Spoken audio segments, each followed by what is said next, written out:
Dear viewers, welcome back. Please listen part 2 of Rejected Omega was kept in the tower for 10 years until the Alpha King tracked her down by her scent. Please like, subscribe, and share with your friends. We all staggered. Jarek growled, a low sound of instinctive revulsion. Ilara paled.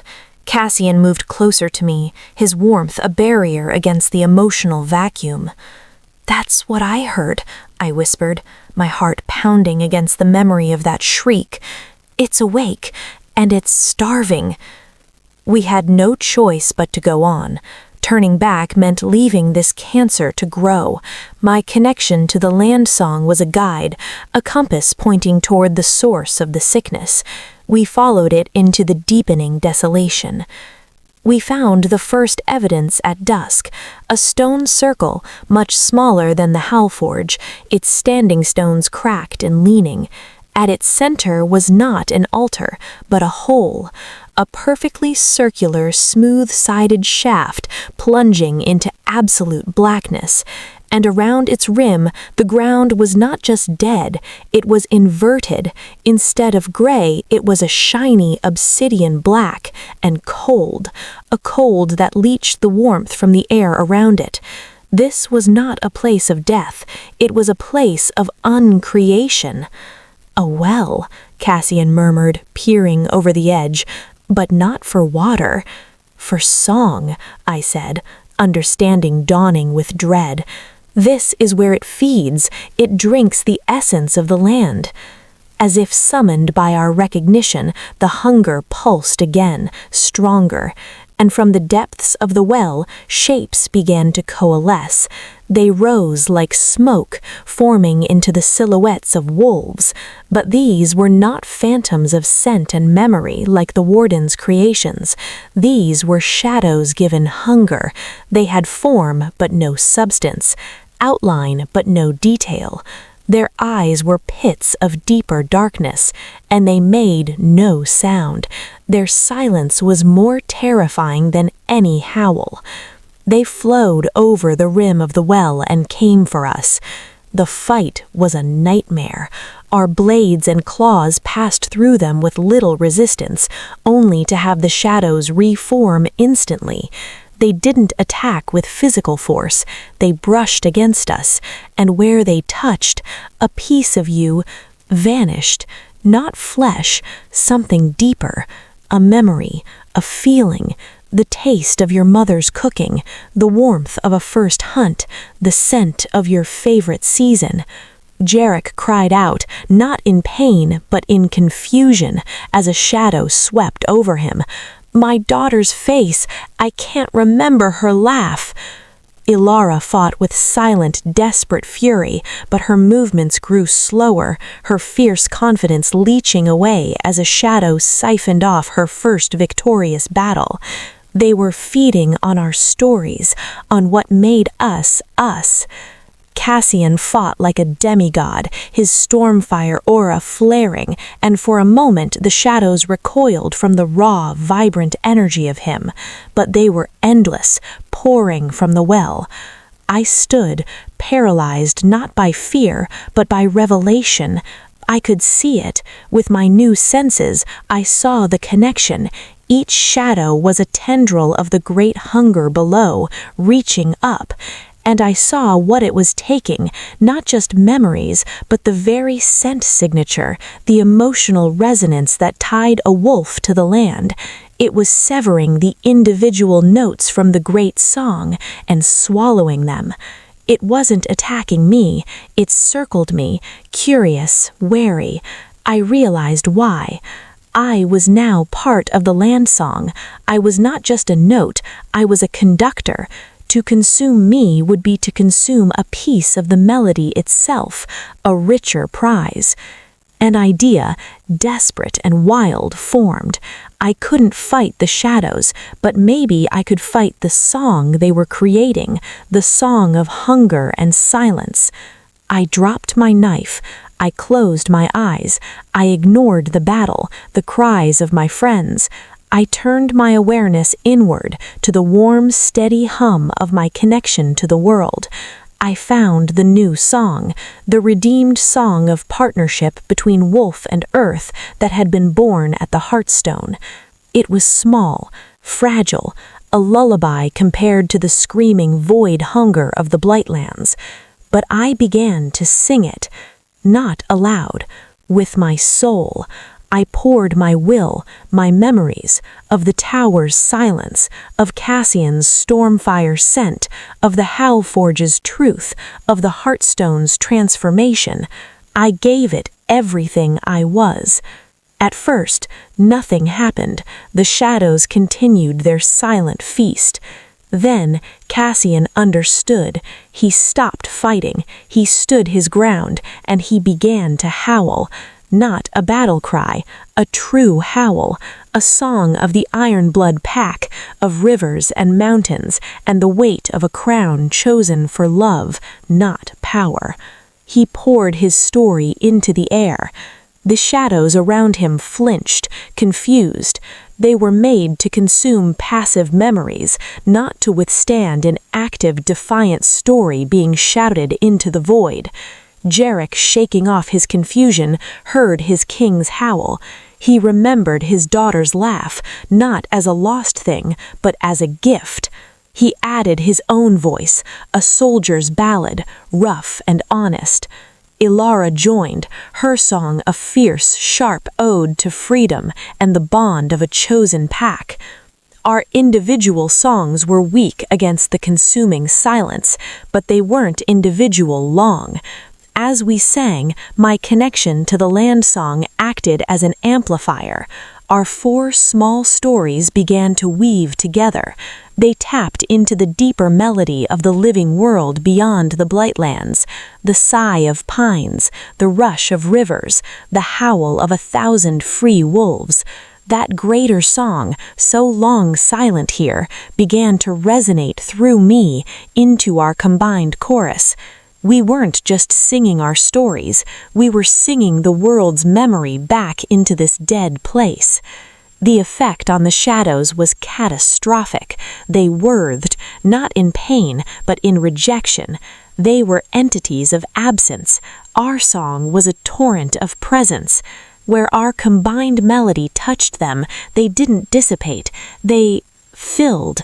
The hollow darkness acquired a shimmer of stolen memory, a ghost of scent, and in that moment of becoming something, they lost their cohesion and dissolved into wisps of harmless scented mist, the echoes of all they had consumed, finally released.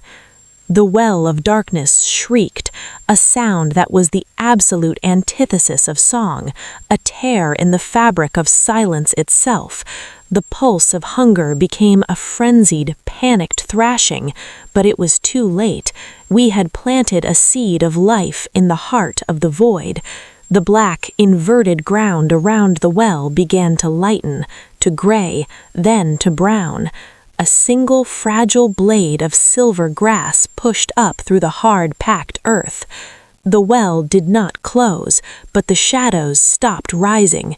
A tense, quivering stillness hung over it. The hunger wounded, but not dead. It was listening now, and it was angry. Exhausted, our voices raw, we stumbled back from the rim. We had won a skirmish, not the war. We had proven that the void could be fought, not with claws, but with story, with song. But as we made camp a safe distance away, the implications settled heavily upon us. This blight, this hunger, it was a fundamental opposite to life, to scent, to bond. It was the ultimate enemy of everything we were. And my connection to the land song had made me a beacon for it, a living challenge to its existence. Cassian looked at me across the small fire, his eyes reflecting the flames. "It will come for you," he said, voicing the fear we all felt. "Not to consume you quietly, to extinguish you, to silence the new song at its source." I nodded, staring into the dark north where the hunger pulsed like a diseased heart. "Then we must find its heart before it finds mine." The land song whispered to me, a thread of melody leading deeper into the Blightlands, toward the epicenter of the silence. We were walking into the mouth of the abyss. But for the first time, we knew our weapon.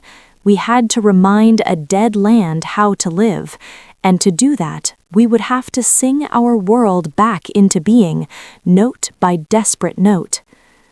Chapter 9. The Symphony of Scars.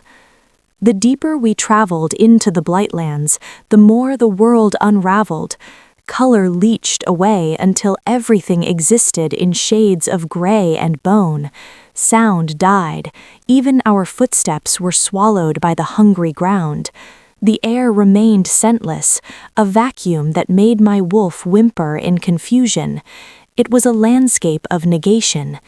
Yet within me, the land song grew louder, not in triumph, but in a desperate, pained keen. It was a map of agony, each pulse leading us toward the source of the sickness. My connection was a double-edged sword. It guided us, but it also broadcast our presence. I could feel the hunger's attention, a vast, cold focus settling on the spark of melody that was me. We no longer encountered shadow wolves. The hunger had learned. Instead, the land itself attacked. The ground would suddenly become soft and grasping, like tar, trying to suck us down. Jagged spikes of bleached stone would erupt without warning. The silence became a weapon, a pressure that sought to crush thought, to make us forget why we were there, who we were. We fought with memory. Cassian would tell stories of his childhood, of his mother's kindness, his voice a defiant rasp against the quiet. Jarek recounted tales of his pack's great hunts. Alara described the feeling of wind in her fur during her first full-speed run. We anchored ourselves in our pasts, making our identities too solid to be easily stolen. And I sang, constantly, under my breath, the redeemed song of the Heartstone, a song of growth, of connection, of wild things enduring. It was a tiny, flickering flame in an immense darkness, but it held the void at bay. It created a small bubble of realness around us, where scent and sound and feeling could still exist. After days that blurred into a monochrome nightmare, we reached the center. There was no grand fortress, no towering well. There was only a crater, a vast shallow bowl miles across, its floor a smooth black obsidian that reflected the dead gray sky. And in the exact center of the crater stood a single twisted tree. It was petrified, its branches clawing at the sky like a skeletal hand. It was the only vertical object in that entire flat hellscape, and from it, and from the black ground around it, emanated the full, suffocating force of the hunger. This was the heart, the scar. We stood at the crater's rim, looking down. The pressure was immense, a weight on the soul. The land song in me was a thin, agonized thread, screaming in final warning. "We can't fight that," Jarek said, his voice hollow with awe and despair. "We're not here to fight it with fang and claw," Cassian said, though his own face was pale. He looked at me. "We're here to heal it." "Heal a hole in the world?" Alara asked, skepticism warring with hope. I stared at the twisted tree, the epicenter of the void. My new senses saw it not as a thing, but as a wound, a place where the song of the land had been torn out, leaving only a screaming silence that had developed its own perverse consciousness. The hunger wasn't a malevolent invader, it was a symptom, the agony of an amputated spirit. "We have to remind it what it was," I said, the plan forming as I spoke, fragile and insane. "We have to give it back a memory, not just our memories, the land's memory." "How?" Cassian asked, his faith in me absolute even here. "The same way we fought the shadows," I said, taking a deep, steadying air of the scentless air. "With a song, but not just our song. We have to sing the world's song back into the wound. We have to be conduits." I explained my desperate idea.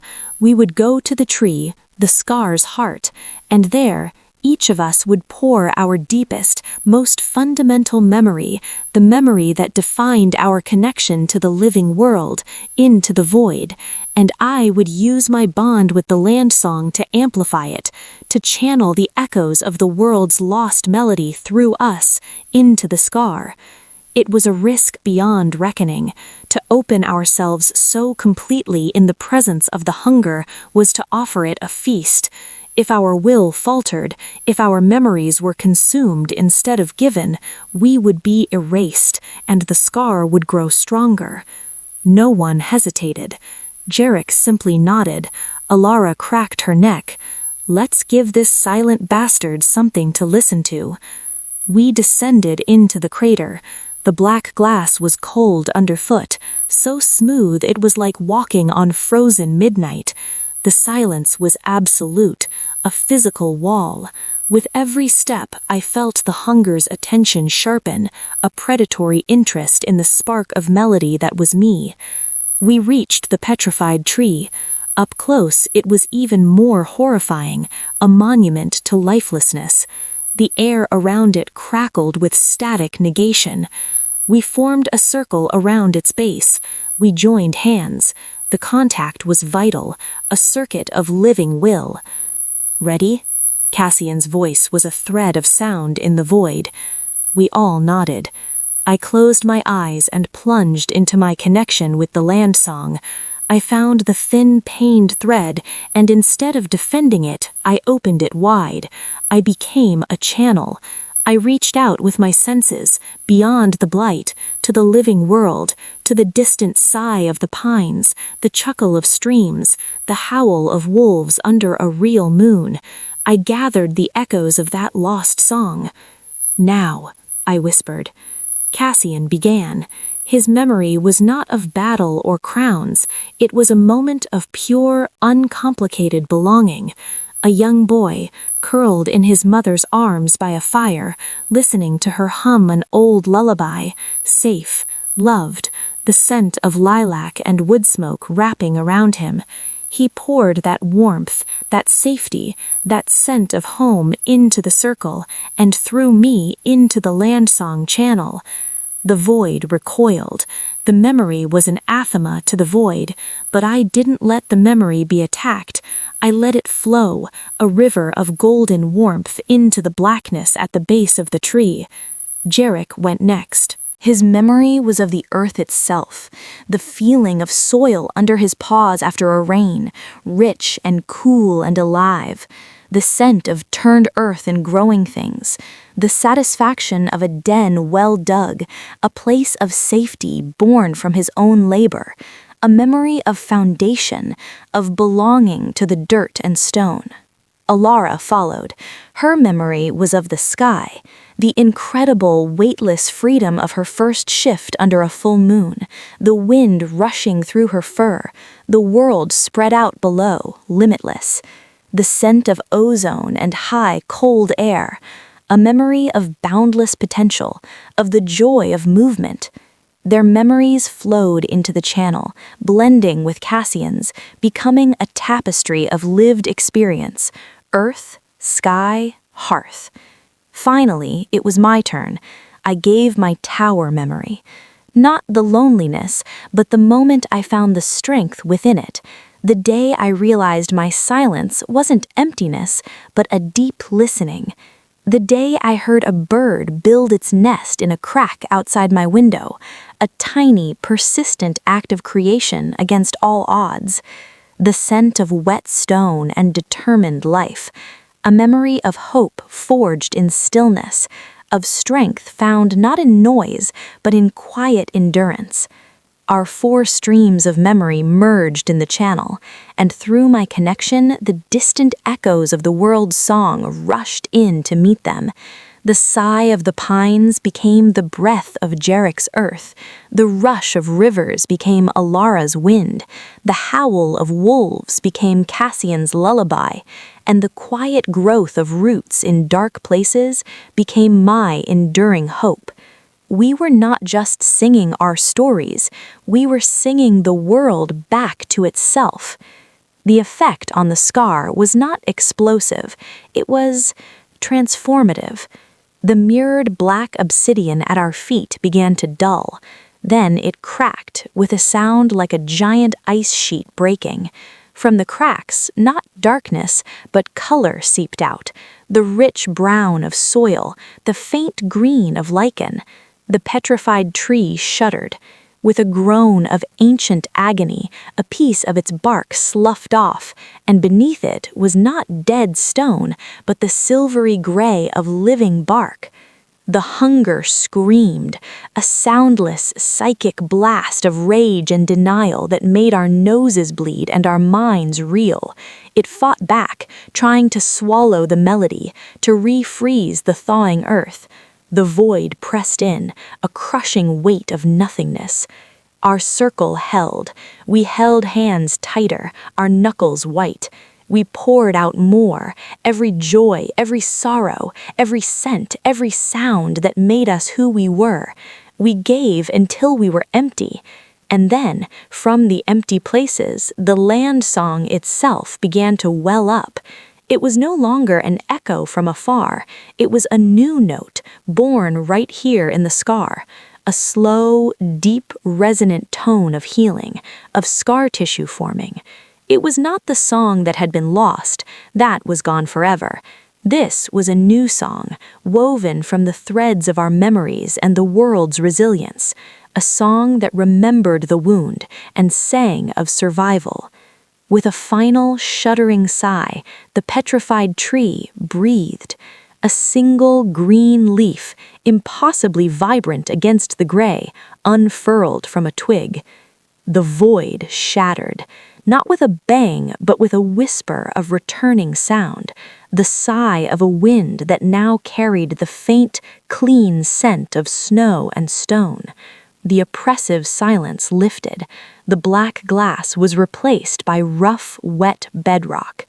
We collapsed, broken, gasping, our minds and souls scoured clean. But we were alive, and the crater around us was no longer a scar, it was a cradle, bare, raw, but alive, ready for life to return. Cassian crawled to me, pulling me into his arms. We were too exhausted to speak. We just held each other, listening to the beautiful, fragile sound of a world that was no longer screaming in pain, but breathing in recovery. We had healed the heart of the blight, but as we lay there in the newborn stillness, I heard it, faint on the very edge of my renewed senses, carried from the far, far north by the new wind. Another note, different from the hunger's void. This was a sound of cold, crystalline purpose, of waking giants, of mountains deciding to move. The land had been sick.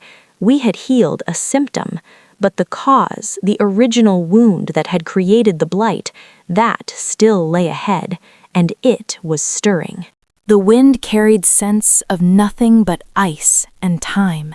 It whispered of surrender, of the peace of becoming still, of turning to stone and joining the eternal, frozen landscape.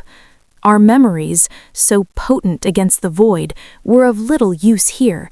The stones did not consume stories. They outlasted them. They offered a different temptation, to give up the exhausting struggle of being a temporary, feeling creature and become part of something everlasting and unchanging. The cold seeped into our minds. Doubts, long buried, surfaced. What was the point of our fight? Kingdoms rose and fell. Pacts scattered. Love ended in grief or betrayal. Would it not be easier, purer, to just stop, to lie down in the soft snow and let the long sleep take you? Jarek spoke less, his eyes growing distant, fixed on the horizon. Alara's fierce energy dampened, her movements becoming sluggish. Even Cassian's relentless fire seemed to bank, his silver eyes shadowed with a weary fatalism I had never seen in him before. I fought it hardest. The land song in me was a thread of warmth, a connection to the living, growing world to the south. But the song of the stones was a lullaby of oblivion, and it was so very heavy. One night, in the lee of a great wind-stoured rock, the cold won a battle. Ilara, on watch, simply didn't wake Jarek for his turn. She sat, staring at the endless white, her body slowly dusting with snow. When I shook her, she looked at me with empty eyes. "It's so quiet. Why were we ever so loud?" Panic, hot and sharp, cut through my own lethargy. This was not an enemy we could fight. We couldn't sing stories of life to entities that considered life a brief, noisy disturbance. We had to speak their language, the language of stone and time. I made a decision that terrified me. I reached out with my land song connection, not to the vibrant world of the South, but to the deep, slow pulse of the first stones. I didn't send my song. I sent a question, a feeling, a concept shaped with all the will I could muster. What is strength? The response was not words, it was a sensation, an image of a mountain enduring a million storms, its shape slowly changing but its core remaining. It was the feeling of granite remembering when it was magma. It was the patience of a continent. Their answer, strength is endurance, permanence, unchanging truth. I sent back another pulse, drawing on the memory of the scar, of the healing. Is a scar weakness? Or is it where the stone remembered it was wounded and grew stronger around the break? Is change always a flaw, or can it be adaptation? A long silence from the stones. The cold seemed to deepen, considering. I showed them the new song, not in its vibrant, living entirety, but its core structure, the melody of the seed cracking stone, of the wolf pack that changes with the seasons, learns new trails, tells new stories, but remains a pack. I showed them that our song was not one of erasure, like the hunger, but of addition, a new layer on the old, deep song of the earth, a partnership. We do not seek to replace your song, I pulsed into the frozen night. We seek to harmonize with it. The wolf endures the winter by growing a thicker coat. The land endures by letting the forest fall and rise again. Endurance is not stillness. It is the will to continue in whatever form that takes. The wind died. The deep, grinding rumble in the land song paused. Before us, the snow swirled, not driven by wind, but gathering itself. It rose into a form, a massive, roughly hewn figure of ice and packed snow, twice the height of Cassian in his wolf form. It had no face, only smoothed plains where features might be. It was an avatar, a thought made manifest by the first stones. It took a step toward us, the ground trembling. Its voice was the sound of icebergs calving, of rock slides in distant valleys. You are the new note, the variable. Cassian and the others were on their feet now, weapons drawn, but held back by awe. This was beyond them. This was my conversation. I stepped forward alone. I said out loud, my voice small against the tundra's vastness, I am. You claim to strengthen the song, but you bring noise, chaos. The scar was a weakness. You made it different. Not weaker, I insisted, holding its blank gaze. A scar is stronger than untouched flesh. It has memory. It has survived. The new song has memory too. It remembers the void and it sings against it. The ice giant was silent for a long moment. Then it did something unexpected. It bent its great blocky head and sniffed the air in my direction. It was sampling my scent, my essence, carried on the frozen wind. You carry the old song within you, the song of binding, but it is remade, softened. I said it was a shackle. Now it is a thread, a connection. The giant straightened. A thread can bind, or it can sew. It seemed to ponder this. The bones of the world are patient. We have watched many notes come and go. The howl of the primal wolf, the chant of the first men. They faded. This song, it is young, brash. It may fade too. It might, I agreed, refusing to lie. But while it lasts, it will fight the silence. It will grow in the cracks. It will remember. Isn't that what endurance truly is? To remember and to choose to continue.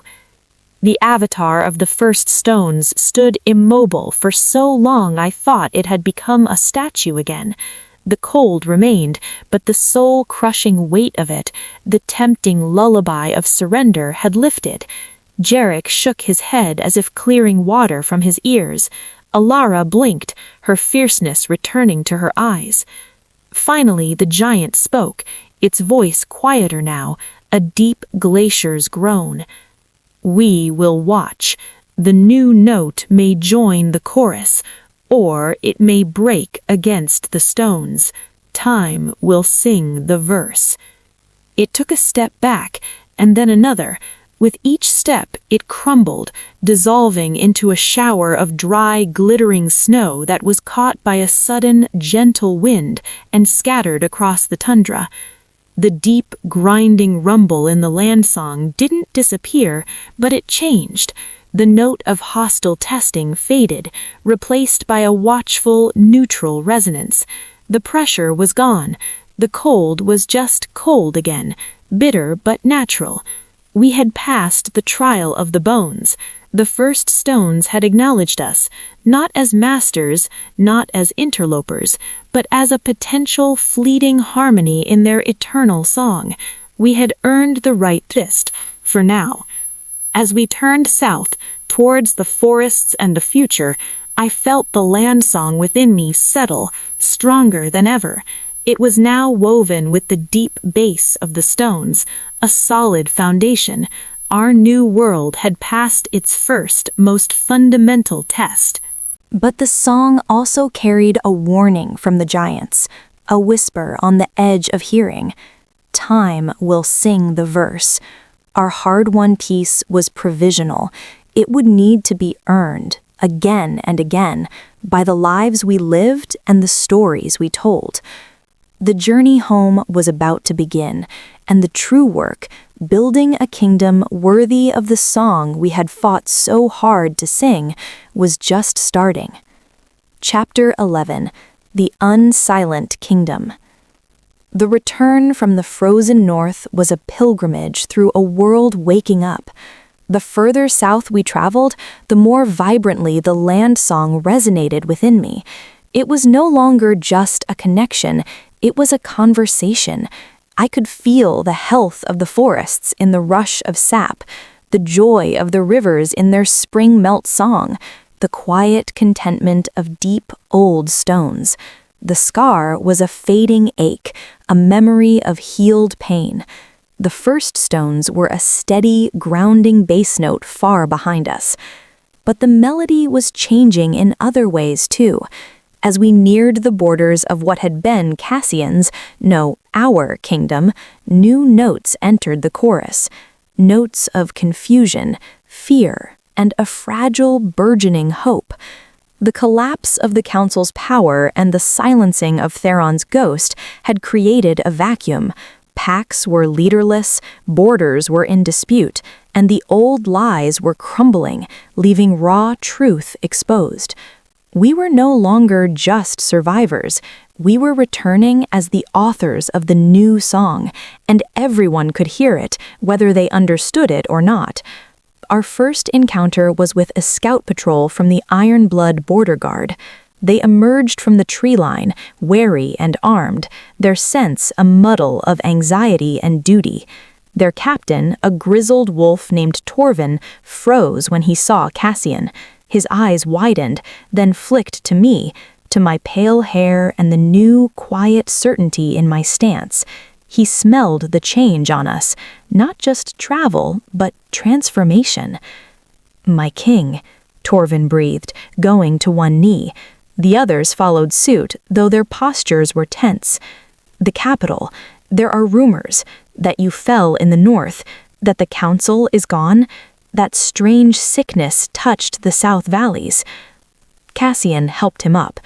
"The rumors are a fractured truth, Torvin. I live. The council's corruption is ended. The sickness in the south was a weapon of theirs, now broken." He placed a hand on my shoulder, a gesture of profound significance. "And this is Saria, the Omega of the Frostwood, my partner, the one who broke the weapon and silenced the ghost." Torvin's eyes met mine. I didn't look down. I let him see the wolf in my gaze, the quiet strength, the echoes of the heartstone and the scar. I let my scent speak for me. Wild honey and pine, yes, but now layered with the rich soil of renewal and the clear, cold air of truth. He inhaled deeply, and something in his own rigid posture relaxed. He wasn't smelling submission or traditional Omega sweetness. He was smelling authority, a different kind. "The Howl Forge," he whispered, recognition dawning. "The stories say a wolf with winter fur and a new song calmed the angry stones there. That was you." "The stones weren't angry," I said, my voice calm. "They were mourning a stolen truth. We reminded them of it." That encounter set the pattern. News traveled faster than we did. By the time we reached the outskirts of the great valley that held the capital, a strange procession was forming. Not a military escort, but a gathering. Wolves from scattered packs, from broken villages, from lonely steadings, came to walk with us. They came in silence at first, just falling into step behind, their sense a cacophony of curiosity, desperation, and hope. They were listening to the new song that we carried with us, a song that spoke of freedom from manipulated sense, of a land healing, of a power that came not from dominance, but from harmony. Cassian didn't give speeches. He walked beside me, his presence a steady, storm-fire pillar. He spoke to people individually, remembering names, asking about families, listening to their fears about the empty council seats and the lawless borders. I did something different. In the evenings when we made camp, I would sit apart, often on a rock or under a particular tree.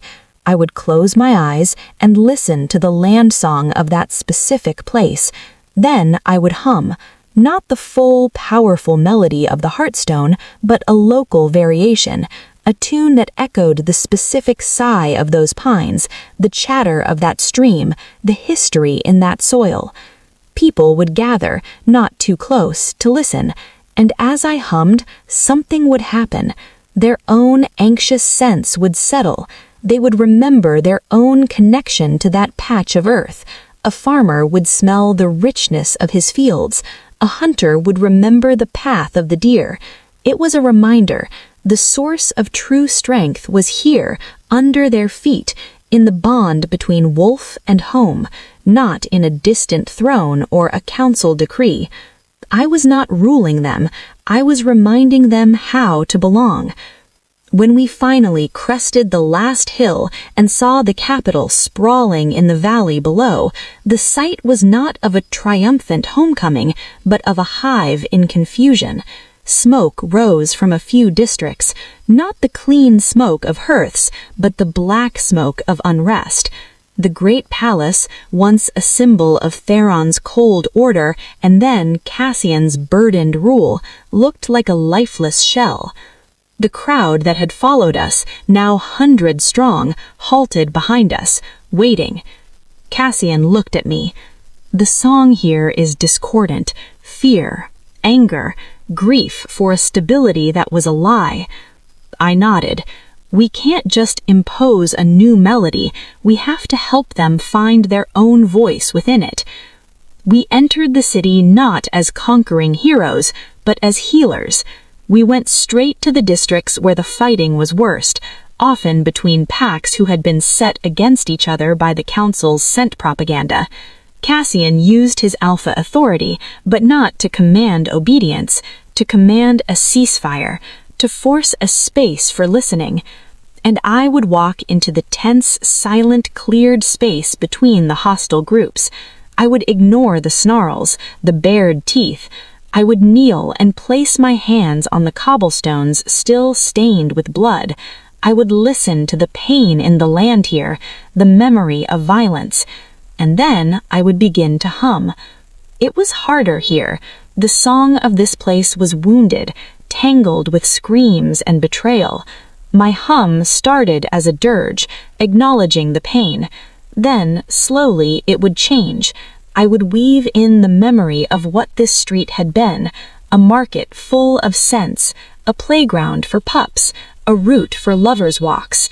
I would hum of the foundations beneath the cobbles, the enduring stone that had witnessed generations of life before this moment of hate. I couldn't make them forgive. I couldn't make them forget. But I could remind them of what they were fighting on top of. A shared home, a shared history that predated their quarrel. Sometimes it worked. A snarl would die in a throat, a clenched fist would relax, an old wolf would start to weep, remembering the pup from the rival pack he had once pulled from a river. The first step toward peace wasn't agreement, it was shared memory. Sometimes it didn't work. The hatred was too deep. In those cases, Cassian and our loyal guards would simply enforce a separation, a cooling-off period. The song doesn't force, he would say. It invites. Those who cannot hear it today may hear it tomorrow. We didn't reclaim the palace. We made our center in the old Royal Grove, a public park at the city's heart that had been neglected under the council. We had the burned-out council chambers in the Eyrie dismantled, stone by stone, and the elders who had survived were put on trial not by us, but by a council of ordinary pack members, elders, hunters, mothers, farmers. Justice, for the first time, had a scent the people recognized as their own. Weeks turned into moons. The work was exhausting, minute, and unglamorous. It was settling border disputes by having both sides walk the land with me, listening to what the territory itself wanted, where the water ran, where the game trails lay. It was helping farmers whose fields had been blighted by the council's chemical experiments, using my connection to sense the poison and guide its cleansing. It was sitting with grieving families who had lost loved ones to the false scent armies and simply listening to their stories, letting their lost ones' memories become part of the land song, honored instead of harvested. I was not a queen in a crown. I became known as the listener, the land's voice. Cassian was the storm, the unwavering force of justice and protection, the rebuilder of walls. Together, we were the melody and the rhythm, the invitation and the foundation. One evening in the Royal Grove, with the first stars coming out and the city finally quiet, with a peace that wasn't just the absence of noise, Cassian found me by the central pond. I was tracing the water's surface with my fingers, humming softly to the frogs and the water reeds. He sat beside me, his shoulder warm against mine. "They're starting to sing it back, you know," he said quietly. "In the taverns, the forges, the nurseries, they're making up verses, stories about the Omega who remembered to listen and the king who learned to follow." I leaned into him. "It's not our song anymore, it's theirs. That's how it should be." He was silent for a long moment. The palace is empty. The throne room gathers dust. What are we, Saria, if not king and queen? I looked at our reflection in the dark water, two tired wolves, scarred, forever changed, sitting together in the quiet dark. I said, "We're the first note, the note that started a new harmony. Our job isn't to rule the song, it's to make sure everyone has the courage to sing." He took my hand, his calloused fingers intertwining with mine. No bond mark flashed, no official decree was made, but the connection between us was stronger than any vow etched in stone or scent. It was a choice, renewed every day. We sat there as the moon rose, listening to the unsilent kingdom finding its voice. It was ragged, it was beautiful, it was alive. And from the deepest north, the bass note of the first stones rumbled, not in warning, but in a slow, grudging approval. The new verse had begun. Chapter 12, The First Howl of Tomorrow. Spring came to the valley like a sigh of relief. The scars of the past year, both physical and spiritual, were still visible, but they were softening under the green insistence of new growth. The capital, which we had taken to calling Havenstead, no longer smelled of fear and smoke, but of baking bread, forging iron, and the rich, loamy scent of turned earth in the countless new garden plots. Cassian and I lived not in the cold palace on the hill, but in a wide, timber-framed lodge at the edge of the royal grove. Its doors were never locked. Wolves came at all hours, with disputes, with ideas, with gifts of food, or simply to sit on the porch and share the silence. The concept of a ruling pair holding court in a throne room had dissolved. Our court was the grove, the forge, the field. The system that emerged was fluid, sometimes chaotic, but vibrant. Regional moots, where packs sent representatives, were held at the turning of each season at the Howl Forge, its stones now humming with a peaceful, inclusive energy. Disputes were heard by rotating councils of elders from uninvolved packs. Laws were not decreed from the top, but grew from shared need and ratified by the general moot. Cassian's role was often that of a final arbiter in deadlocks, his judgment respected not just for his strength, but for its fairness. Mine was that of a guide, using my connection to the land song to advise on matters of territory, resource sharing, and healing old environmental wounds left by the council's experiments. We were stewards, not rulers, and the pack, the great, sprawling, messy collection of wolves that was finding its new identity, thrived. But the past never truly sleeps. One afternoon, a runner from the northern settlements arrived, her scent sharp with a fear that was unsettlingly familiar. She carried a small, sealed lead box. "Listener," she panted, bowing briefly. "A patrol found this, buried near the old blight border. It was calling to them with his scent." My blood ran cold. I took the box. Even through the lead, I felt a faint, vile resonance. I opened it. Inside, cushioned on black velvet, was a sliver of crystal. It was dark, smoky, but deep within it, a flicker of crimson light pulsed like a trapped ember of hatred, and the scent, cold stone, grave dust, and the sharp chemical tang of the council's essence work, Farron. It was a shard, a fragment of the heartstone, perhaps, or some other focus, imbued with the last concentrated dregs of his will, a sleeper agent of the old song. "Did anyone touch it?" I asked, my voice tight. The runner shook her head. The patrol leader, Gavin, he said it felt like a hook in his mind. They contained it with great care. "Good. Bring Gavin to me, and fetch Cassian." When Cassian arrived, his face darkened at the sight of the shard. I thought we were done with his ghosts. Ghosts are just memories that refuse to rest. This is more than a memory. It's a seed of the old order, buried, waiting for a moment of weakness, of discord, to take root. A sleeper agent of the old song. Gavin, a steady-eyed border wolf, confirmed the runner's story. It was singing, listener, a thin, nasty little tune, promising strength through purity, order through silence. It felt seductive in a cold way. That was the danger. Not an army, but an idea. A perfect, simple, toxic idea that could appeal to wolves weary of the beautiful but challenging chaos of freedom. We couldn't destroy the shard with force. Its power was psychic, ideational. To smash it might just scatter the poison. We have to answer it, I said finally, not with silence, with a better song. The next full moon we called a gathering, not at the Howl Forge, but at the very border where the shard had been found, where the healthy land met the memory of the blight. Wolves came from every territory, their numbers a sea of fur and watchful eyes under the moon's silver gaze. In the center of a great clearing, we built a simple pedestal of living stone. Upon it, we placed the lead box, open, the shard pulsing its sickly light for all to see. Its malicious, ordering melody was a faint, discordant whine in the air, setting teeth on edge.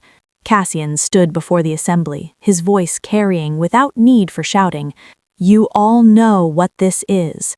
The last whisper of a dream that sought to make you parts in a machine. It offers you simplicity. It offers you a world without doubt, without the hard work of choice. All it asks in return is your voice, your song." A murmur ran through the crowd. I could smell the temptation on some, the revulsion on others. Then I stepped forward. I didn't speak. I closed my eyes and reached into the land song. But this time, I didn't pull just on the melody of the earth. I reached for the songs of the wolves around me, the countless individual stories, the joys and sorrows, the loves and losses that made up the pack. I began to hum, but this hum was different. It was complex, multi-threaded. As I hummed, I pointed to wolves in the crowd. One by one, they began to add their voices. A hunter added a rhythmic chant of the chase. A mother sang a soft lullaby. An elder intoned the story of the first snowfall. A blacksmith beat a rhythm on his chest plate. A young pup yipped a playful off-key tune. We didn't harmonize perfectly. It was messy, dissonant at times, joyful at others. It was the sound of a free people. It was the new song in its raw, living, imperfect glory. We directed this living chorus at the shard, our song of community, of choice, of messy, beautiful life washed over the cold, perfect melody of control. The shard reacted. The crimson light within it flared, fighting back, trying to find a single, simple note to latch onto and amplify. But our song had no single note. It was a tapestry. The shard's pulse became erratic, confused. It couldn't corrupt a symphony. It could only attack a solo. The more we sang, the more wolves joined in, until thousands of voices were raised under the moon, a deafening, magnificent roar of existence. The shard's light began to dim. The lead box trembled. Finally, with a sound like a sigh of utter futility, the crimson light winked out. The shard didn't shatter, it just went dark, inert, a mere piece of pretty rock. The last echo of Theron's will, faced with the overwhelming chorus of what he had tried to erase, simply gave up. It had no answer to the question our lives posed. The singing didn't stop. It turned into celebration. Wolves howled, laughed, embraced strangers. The victory wasn't over an enemy, but over the last shadow of fear within themselves. Later, as the celebration continued, Cassian and I stood apart, watching. He had his arm around me. "It will never be over, will it?" he murmured. "There will always be another shard, another hungry silence, another old stone that needs convincing." "No," I agreed, leaning into him. "It will never be over, because the song of freedom isn't a destination, it's a practice. We have to keep singing it. Every day, in how we treat each other, in how we care for the land. We have to choose it again and again." He looked down at me, his silver eyes soft in the moonlight. "Then let's choose it now, and tomorrow, and every day after. We didn't need a bonding ceremony. Our bond was the choice we made constantly. It was in the look we shared over a disputed field map, in the quiet understanding when one of us needed solitude, in the united front we presented to the pack. It was a living thing, growing stronger with every challenge faced together. As the first hint of dawn tinged the eastern sky, a single clear howl rose from the edge of the crowd. Then another joined it, and another. It wasn't the coordinated howl of a regimented pack. It was a cascade, a wave of individual voices joining a shared melody, the new song, sung back to the rising sun. Cassian tilted his head back and added his voice, a deep stormfire note that wove through the others. I closed my eyes and added mine, a clear, carrying tone of honey and pine and enduring hope. We were not the last note. We were not the composers. We were simply the first howl of a new tomorrow, and our voices were now part of a chorus that we hoped would echo long after we were dust. The song was theirs now, and it was more beautiful than anything one king or one Omega could have ever dreamed alone. Chapter 13. The Tides of Memory. 5 turns of the seasons passed. The new song, the song of the unsilent kingdom, wasn't just a melody anymore. It was the rhythm of our lives. Havenstead thrived, not as a capital of an empire, but as a bustling, vibrant heart where the many threads of the packs wove together. The scars of the old wars were now part of the landscape, remembered not with shame or vengeance, but as reminders of the cost of freedom. My connection to the land song had deepened into a quiet, constant companionship. I could walk through a forest and feel the health of each tree, the contentment of the burrowing creatures, the subtle flow of water deep underground. I advised on planting and building, not as a mystic, but as a listener to the earth's own logic.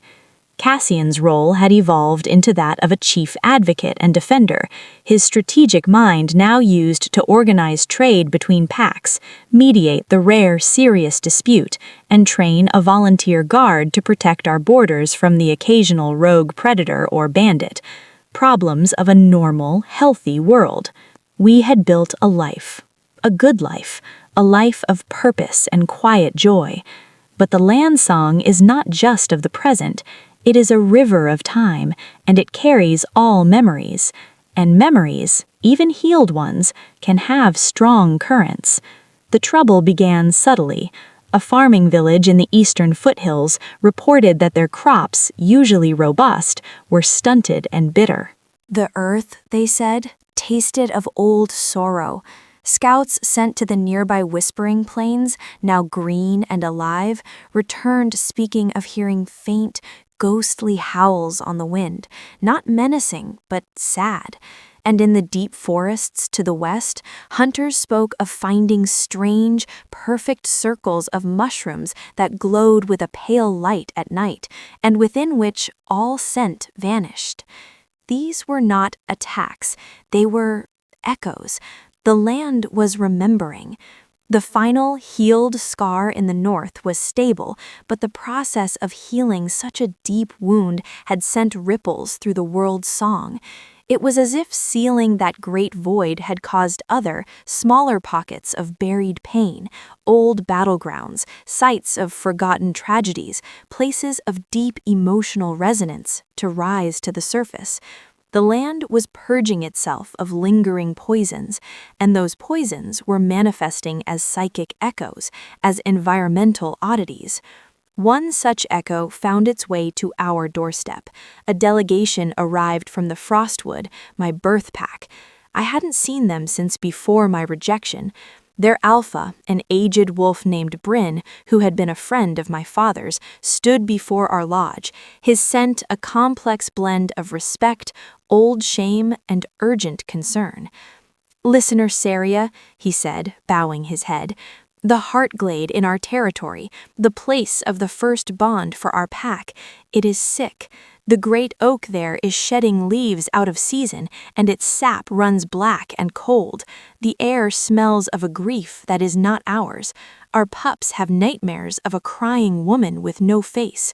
We have tried to sing to it, to care for it, but the sickness spreads. My own heart clenched. The Heartglade, where my parents had bonded, where I had played as a pup, a place woven with my earliest, happiest memories, and now it was poisoned by an echo of some other, older pain. "I will come," I said without hesitation. The journey to the Frostwood was a walk through the gallery of my past. Every scent, the particular musk of the ferns, the crispness of the high air, the sweet rot of the autumn leaves, was a memory, that they were overlain now by the new, wrong scent Bryn had described, a cold, metallic grief, like tears frozen on iron. The Heartglade was a tragedy.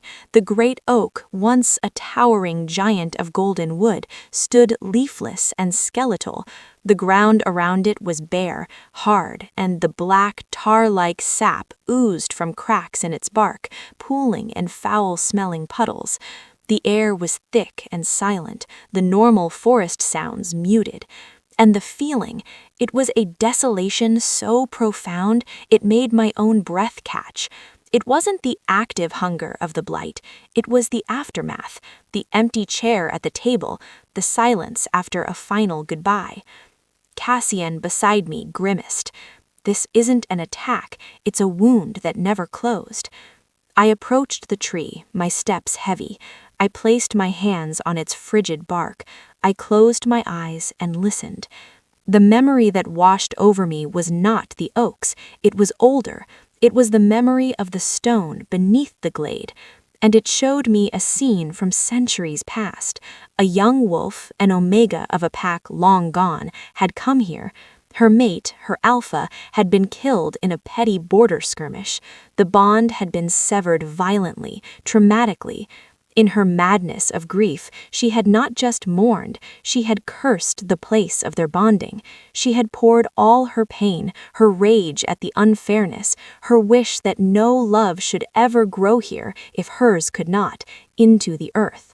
Then she had taken her own life at the foot of the sapling that would become this oak.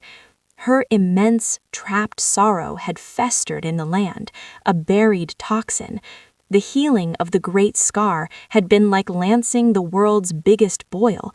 The release of pressure had caused this smaller, older pocket of infection to surface. This wasn't an attack, it's a wound that never closed. This wasn't your grief, but it is asking to be heard. It has been waiting a very long time. I didn't ask them to sing a song of joy. I asked them to listen, to sit in a wide circle around the glade, and I asked Cassian to stand with me by the tree. Then I did the hardest thing I've ever done. I opened my connection to the land song, and instead of pouring in peace or strength, I opened a channel for the grief. I let the frozen, centuries-old sorrow of the forgotten Omega flow into me. It was agony, a tsunami of loss, of betrayal by fate, of the unbearable emptiness of a severed bond. It was the precise mirror opposite of the joy I had found. It threatened to drown me. I cried out, tears of ice-cold empathy streaming down my face. Cassian didn't try to stop me. He simply wrapped his arms around me from behind, holding me upright, his warmth a bulwark against the cold of another's ancient heartbreak. I didn't resist the grief. I let it move through me. I acknowledged it. I whispered into the bitter air, "I see you. I hear you. Your pain was real. Your love was real. It was not fair." And as I bore witness, something changed. The grief, having finally been fully felt and acknowledged by a living heart, began to soften. The sharp, frozen edges melted. The black sap dripping from the tree began to clear, turning to a clean, watery resin. The hard ground softened. But the memory needed a resolution. The forgotten Omega's story needed an ending. I looked at Cassian, his face etched with concern for me, and I understood. Her story was of a bond severed. Our story was of a bond rejected, broken, and then chosen anew in a different, stronger form. Without breaking our embrace, I poured our story into the channel, not the fairy tale, but the truth, the pain of the rejection, the 10 years of silence, the anger, the regret, and then the slow, hard, beautiful work of building trust, not on a fate-written bond, but on choice, on forgiveness, on shared purpose. I showed the memory what came after the ending, that love could take different shapes, that a heart could break and still learn to beat a new, resilient rhythm. The last of the frozen grief dissolved, with a final, gentle sigh that rustled the remaining dead leaves on the oak. The memory released its hold. The air in the glade warmed. The scent of old sorrow was replaced by the clean, damp smell of healthy soil and the faint, sweet promise of future growth. A single green shoot pushed up from the base of the great oak. The Frostwood pack let out a collective breath. Bryn had tears in his eyes. You didn't just heal the glade, listener.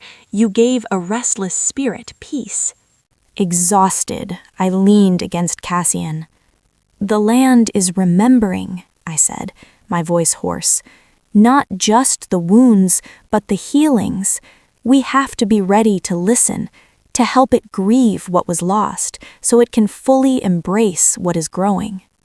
The journey home was slower, weighed with a new understanding.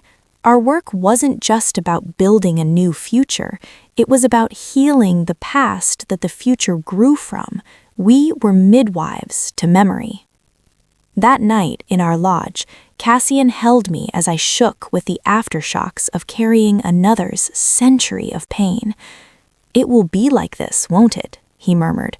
"As long as we live, we'll be listening to the world's old hurts."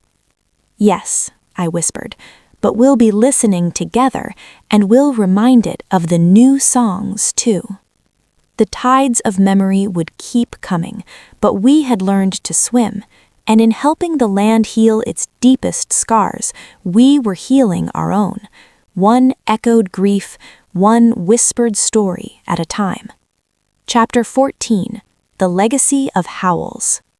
10 years to the day after Cassian found me in the tower, we stood again on the cliffs overlooking the western sea. The Tower of Sighs was gone, not demolished in rage, but carefully, respectfully dismantled by wolves from all packs.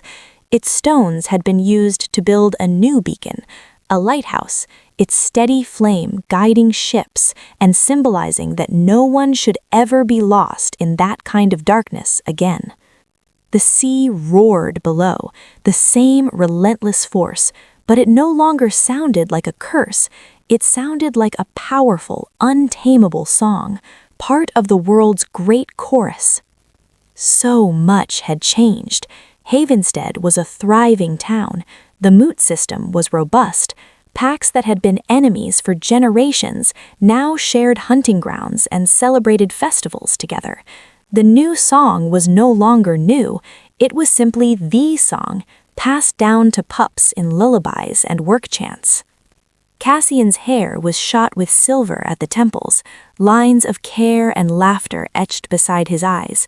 My own frost-pale hair was often woven with green vines and wildflowers by the children of Havenstead, who saw me not as a distant figure, but as the Barden grandmother who could tell them which plants were friends and which were shy.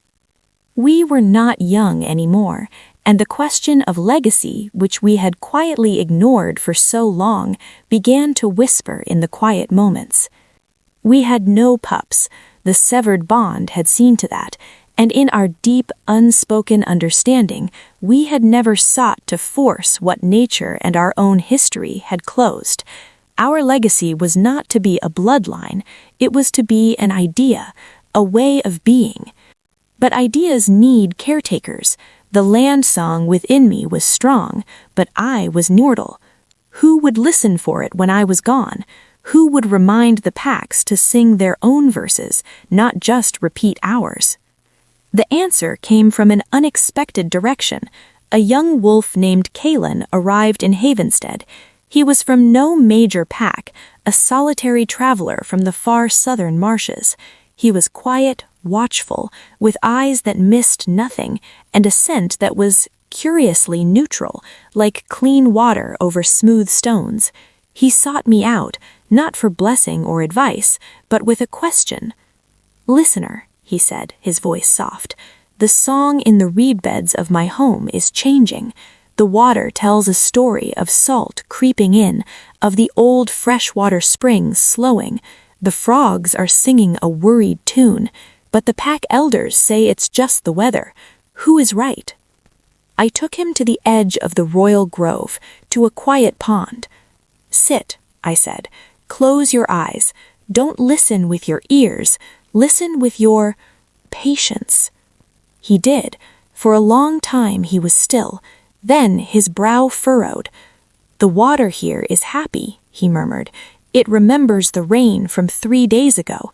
It's talking to the roots of the willow, sharing nutrients." He opened his eyes, surprised. "It's not words. It's like feeling, knowing." He had the gift, the quiet, receptive heart necessary to hear the land not as a resource, but as a conversation. He was a natural listener. Kalen wasn't the only one. Over the next few moons, others found their way to us. A fiery young she-wolf from the mountains who could sense impending rockfalls in a tightening of the stone song. A gentle hunter from the forests who could ask the deer where the herd would move, not by track, but by feeling their collective intention in the wind. They were outliers in their own packs, often thought strange or overly sensitive. We didn't create a school, we created a circle, the listener's circle. Once a season, these scattered, gifted wolves would come to Havenstead. We would sit in the grove, and I wouldn't teach me my song. I would help them quiet their own minds to hear the unique song of their own home territories. Their gift wasn't to repeat my melody, but to learn the dialect of their own land. Cassian, meanwhile, was mentoring a different kind of successor. A sharp-minded, pragmatic young alpha from the Iron bloodline named Redfen. He had no interest in the old, dominating ways. He was fascinated by systems, by justice, by building structures that were fair and resilient. Cassian saw in him the future steward, the wolf who could manage the practical, everyday symphony of community life, ensuring the chorus had a stage upon which to sing. One evening, as we watched the first gathering of the listeners' circle share their experiences, Kalen speaking of water tension, the mountain wolf, Lyra, of grumbling stones, Cassian took my hand. "We're not leaving a throne," he said quietly, a tuning fork and a scorekeeper." I smiled.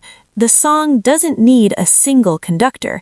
It needs many listeners and many singers who understand the harmony."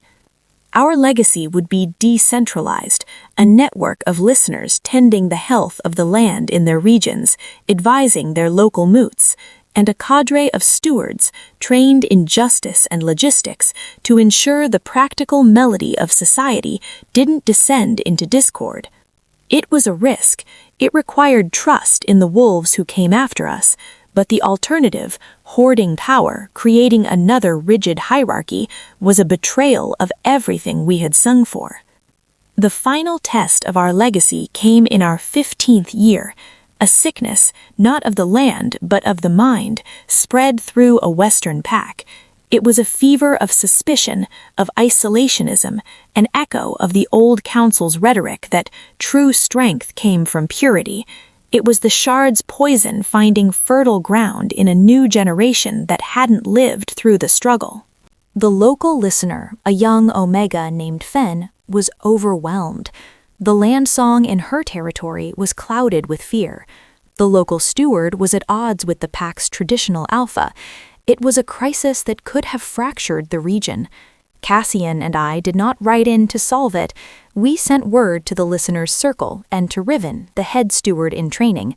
We told them to go, to listen, to mediate, to use the tools they had been given. For a tense moon, we heard nothing. We waited in Havenstead, the old fear whispering, the fear that our beautiful, fragile song was not strong enough to survive without its first singers. Then a messenger came. It was Fen, the young listener, tired but with a light in her eyes. "We did it," she said. "It was hard, the fear was deep, but Kaelin helped me hear the specific grief under the anger, a memory of a bad trade that felt like betrayal. Lyra helped the pack feel the solid, unchanging truth of their mountain home beneath the temporary fever. And Riven, he helped them craft a new trade agreement with their neighbors, one that felt fair. The song there is still shaky, but it's healing, and it's their song, they own it." That was the moment I knew we had succeeded, not in creating an eternal peace, but in creating the tools for peace. We had passed the torch, and the next generation had not dropped it. They had used it to light their own way. That night, Cassian and I walked to the beacon built from the tower's stones. The great flame cast our long, intertwined shadows on the cliff face. "They're ready," he said, his voice full of a quiet, profound pride. I replied, "They always were. We just had to get out of their way and remind them how to listen to each other and to the world." We stood there, two old wolves who had been a rejected Omega and a guilty king, watching the light cut through the sea mist, guiding others home. Our individual songs were nearing their end, but the great chorus we had helped start was just finding its full, magnificent voice. Our legacy wouldn't be a name in a history book. It would be the howl of a free wolf on a windswept ridge, the hum of a farmer feeling the soil's contentment, the sound of a moot finding consensus under the stars. It would be the unsilent kingdom, singing itself into an ever-unfolding future. And that was a legacy worth every moment of silence, every ounce of pain, every note of the hard-won, beautiful song. Chapter 15, The Last Note and the Endless Chorus. Time, the great river that carries all songs, moves forward. My hair, once frost-touched, was now the pure white of mountain snow. Cassian's broad shoulders had a slight stoop, though his silver eyes still held the calm ferocity of a storm that has learned its purpose. We moved slower now, our steps a measured duet on the familiar paths of Havenstead and the Royal Grove. The ache of old injuries, the ghost of the oath's cold, the echo of the scar's hunger, visited on damp mornings, a gentle reminder of battles long past, but they were just memories in the flesh, no longer threats in the spirit. Our work was done. The listener's circle was strong, with Fen and Kaelin now guiding new sensitive souls. Riven was the acknowledged first steward, respected for his fairness and his deep understanding that his role was to serve the song, not to direct it. The moots ran smoothly. The land, from the whispering plains to the northern tundra, hummed with a healthy, resilient melody. The new song was the only song. We had become living history. The pups who once braided flowers in my hair now had pups of their own, who would listen with wide eyes to stories of the Tower, the Howl Forge, the Heartstone, the Hungry Void, and the Giants of Ice. To them, it was legend.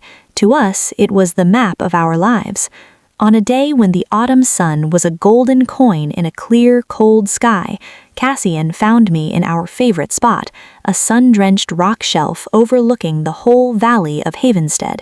The air smelled of wood smoke, ripening apples, and the bitter-sweet tang of falling leaves.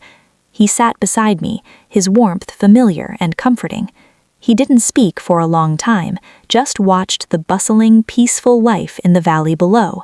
The sound of a blacksmith's hammer was a steady heartbeat, the laughter of children carried on the wind like birdsong.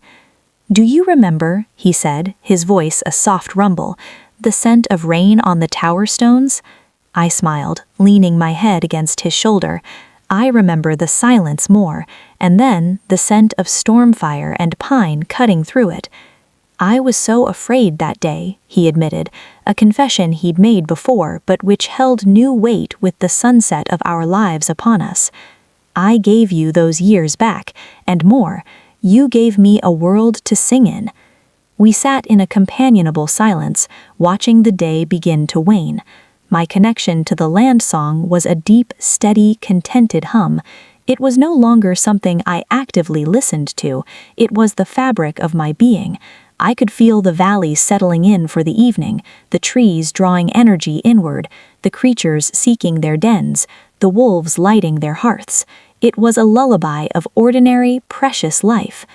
"I have been thinking," Cassian said, his tone thoughtful.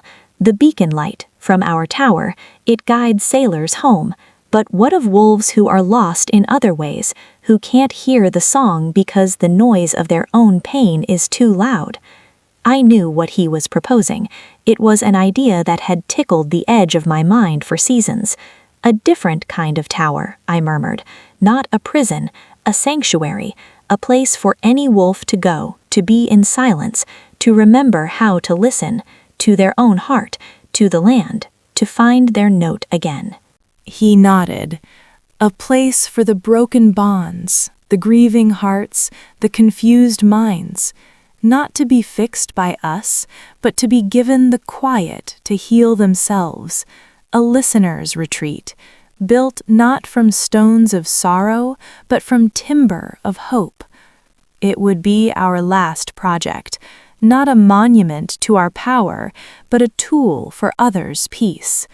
We sketched the idea that evening for Fen and Riven. Their eyes lit up. They saw immediately how it fit, not as a replacement for the circle or the moots, but as a complementary haven, a source of strength for the individuals who made up the chorus. We chose a site in the tranquil foothills, near a singing stream and an old, wise stand of oaks.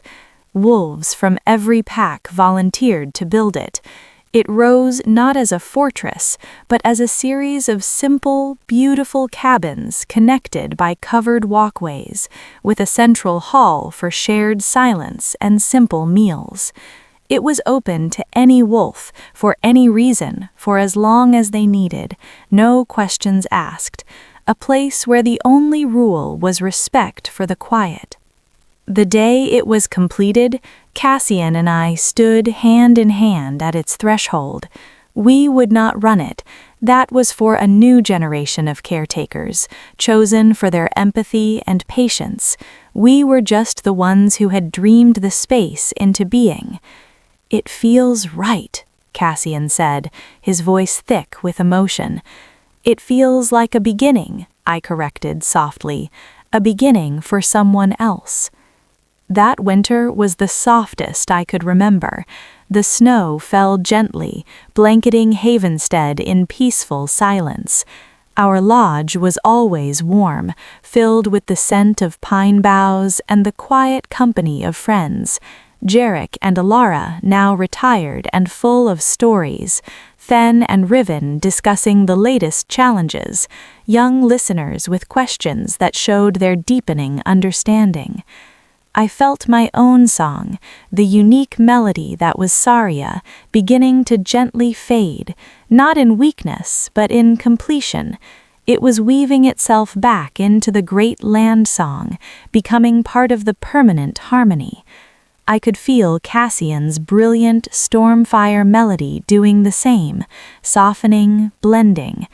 One evening, as we sat by our own hearth, the firelight dancing on his beloved, lined face, he looked at me and smiled.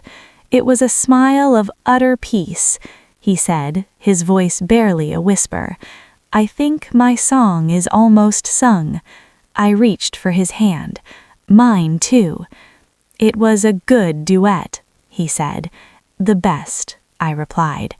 We didn't speak of goodbye. The song doesn't end, it changes key. We had sung our verses, we had found our harmony.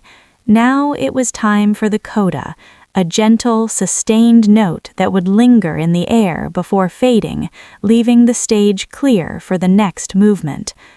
A few days later, with the first hint of spring thaw in the air, we walked one last time to the cliff where the beacon stood. We didn't speak, we just watched the sun set over the sea, painting the water in hues of fire and gold. Our scents mingled, wild honey and stormfire, now also the rich peat of deep earth, and the clean, dry scent of old, well-loved books. As the last sliver of sun vanished, Cassian leaned his head against mine. I felt his breath slow, his great heart beat its final, steady rhythm against my side. His stormfire scent gently faded, not to nothing, but to a memory on the wind, a warmth absorbed into my own being. My own breath followed soon after, a slow exhalation that felt like a release. I wasn't afraid, I was ready. I closed my eyes, and instead of darkness, I saw the whole glorious tapestry of the land song. I saw our notes within it, a bright, fierce thread of stormfire, a resilient, growing thread of honey and pine, now permanently woven into the pattern. I saw the notes of all those we had loved and lost and helped. I saw the vibrant, messy, beautiful chorus of the present, and the faint, promising shimmer of melodies yet to be born. My last conscious thought was not an ending, but a connection, a final, quiet hum that joined the infinite chorus. In the valley below, Fen, standing in the new retreat's central hall, felt a gentle shift in the air, a settling like two beloved voices harmonizing perfectly one last time before falling silent. She looked north toward the cliffs and smiled through sudden tears. She knew. That night, under a sky brilliant with stars, wolves across the territory, for no reason they could name, felt an urge to howl. Not a howl of mourning, but a howl of acknowledgement, a howl of gratitude. In Havenstead, in the Frostwood glade, on the Whispering Plains, by the Heartstone, 1,000 voices rose, young and old, strong and fragile, each singing their own unique note. They were not howling for a king and a listener, they were howling because they could, because the song was theirs, because the silence had been defeated, not by a single great shout, but by 1,000,000 persistent voices refusing to be silenced. The chorus that rose to the stars that night was ragged and joyful and full of life. It was the sound of an unsilent kingdom. It was the endless song. And somewhere in the foundation of that music, in the deep bass of the stones and the sigh of the wind, two quiet, entwined melodies hummed contentedly, forever part of the whole. The end.